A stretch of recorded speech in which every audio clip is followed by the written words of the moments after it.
Yes, sir. What's the deal, everybody? It's your boy iMac here with the one and only Coach Dickert. Coach, what's up, man? It's great. I appreciate you having me on. It's great to be with another Cougar legend. Oh, yeah, man. Something like that, man. But, Coach, how's the offseason been, right? Obviously, a lot of turnover, right, from some coordinators leaving and things of that nature, right? But, we don't kind of moan about those things. We kind of just, push forward through those kind of things. So how's the offseason been, hiring the new staff and just kind of push forward with your vision? It's definitely been busy, and I think the biggest thing is it's not about restarting. Yeah. It's about making sure our program is taking another step forward. So every once in a while you get an opportunity to bring new life and new coaches and new players into a program. Everything is focused on elevating. And I think that's what we've done. And to bring in Coach Arbuckle and what he did at Western Kentucky and the numbers that they put up. It's amazing, Coach. Amazing. The whole focus was on how do we now restart the offense so we can take a step forward, and how can we develop Cam Ward and tap into the potential that we all know he has. And Coach Arbuckle, through the first 8 weeks of being here, just couldn't be more excited for what he's going to do on that side of the ball. And then Coach Schmedding is Spokane native. Oh, yeah, Spokane. He's been in Eastern Washington for 17 years, and the best part about that call was he's excited about coming home. And I've never been around somebody with that much more detail and passion, and excited about taking our defense to the next level. And that's what I'm so excited about, because you hear the hire of Arbuckle. Obviously, we see that he's 26, but I'm excited about the connection. 27. 27. Here you go, 27. Yeah. But 26, 27, 28. I just think that what I'm most excited about that hire, coach, is the connectivity he's going to have with these players, right, guys? Obviously, right, we have players now that you have to have a certain connection with them, right, in order to get that best out of them. I do think that he's going to help Cam tremendously, especially, in the deep passing game, obviously, and those things.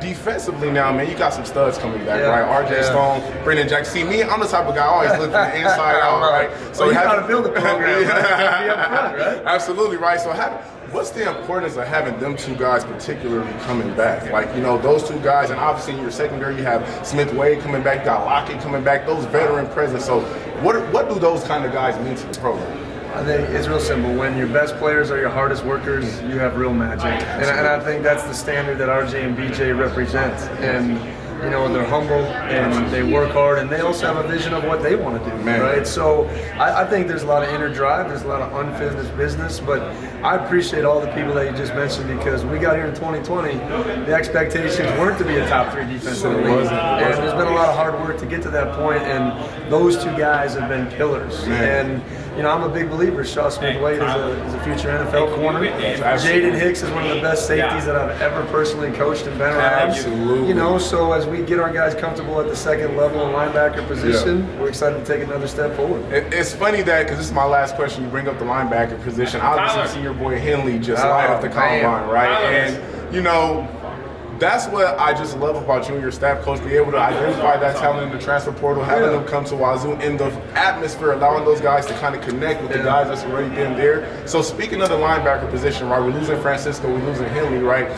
What did you kind of envisioning from that group? Any names that you expect to step up within that group? Been really happy with the 2 transfers we brought in, and Devin Richardson and Ahmad McCullough. Oh, yeah. And those guys have already shown like a real chemistry and a synergy and a real work ethic to, a linebacker. Behind the scenes, you got to know what you're doing. Exactly. And Kyle Thornton has been just a steady guy throughout our time here. And then Hudson Cedarland is Seattle's own, and we're excited about his progress and what he's going to do this spring. And that's what I do love too, Coach. How you obviously I was under Leach, and I don't feel like he hit the state as hard as you're hitting the state, right? Getting those Spokane natives, getting those guys from the west side to come to Pullman, right?